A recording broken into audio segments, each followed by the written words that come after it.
कोकणात एक अंगवलितावर चांगलं येणारं पीक म्हणजे कुळीथ किंवा ज्याला हुलगा म्हणतात।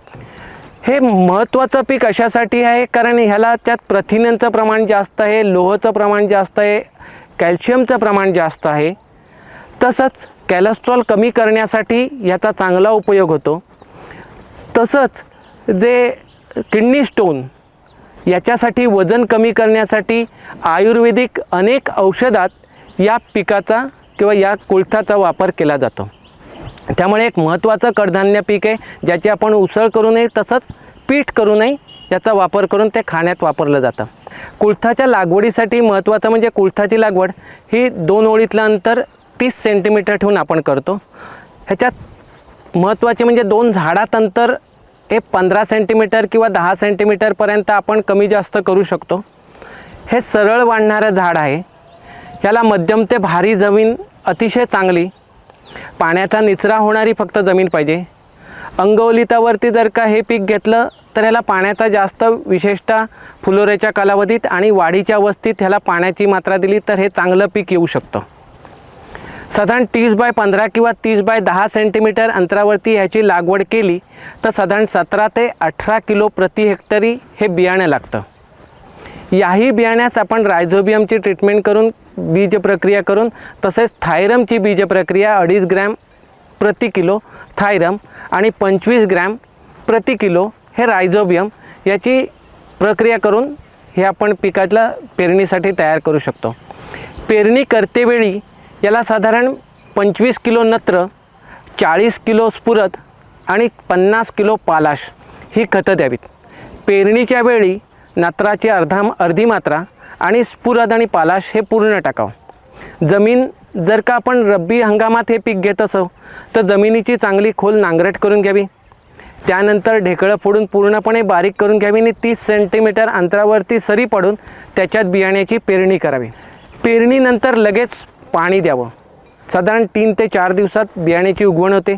जिथे जिथे कमी उगवण झाली असेल तिथे तिथे आपण नांगे भरून किंवा पुनर्पेरणी करून झाडांची संख्या ही व्यवस्थित राखणं आवश्यक आहे। आता डॉक्टर बाळासाहेब सावंत कोकण कृषी विद्यापीठाने विकसित केलेली दापोली कुळथी एक ही जात ही साधारण 90 ते 110 दिवसात तयार होते। या जातीपासून साधारण 7 ते 8 क्विंटल प्रति हेक्टरी उत्पन्न मिळते। आणि सगळ्यात महत्त्वाची गोष्ट म्हणजे ह्याच्या झाडाची वाढ सरळ होते आणि शेंगा या मधल्या खोडाला लागतात।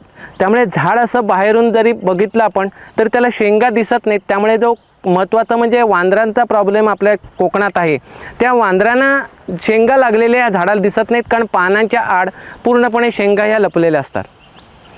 लागवडीनंतर साधारण 1 महिनाभर पीक हे पूर्णपणे तणमुक्त ठेवायचं, याच्यातली पूर्णपणे तण काढून टाकायचं।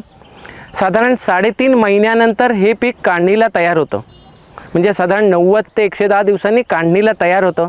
आता काढणीला तयार झाल्यानंतर याच्या शेंगा ह्या पिवळसर होतात आणि पानं ही पिवळी पडून ती गळायची सुरुवात होते। त्यावेळी हे पीक काढणीला तयार झालं असं आपण ओळखू शकतो। याची जमिनीलगत कापणी करून पूर्णपणे पीक एकाच वेळी काढता येतं। काढल्यानंतर पूर्णपणे शेतात किंवा खळ्यावरती चांगलं 3 ते 4 दिवस उन्हात वाळवायचं। शेंगा वेगळ्या करायच्या। शेंगा वेगळ्या केल्यानंतर काठीने दाणकून त्यातले दाणे वेगळे करायचे। दाणे वेगळे केल्यानंतरही ते 2 ते 3 दिवस उन्हात चांगले वाळवायचे। त्याच्यात आर्द्रतेचं प्रमाण हे 8 ते 10% असलं पाहिजे आणि ते वाळल्यानंतर हवाबंद पिशवीत किंवा डब्यात हे आपण पॅक करून ठेवू शकतो।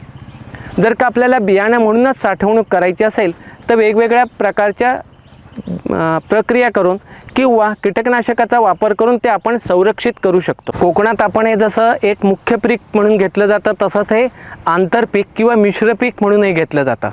आता मिश्र पीक म्हणून जर का लागवड करायची असेल तर आपण त्याच्यासोबत मोहरी हे पीक घेऊ शकतो।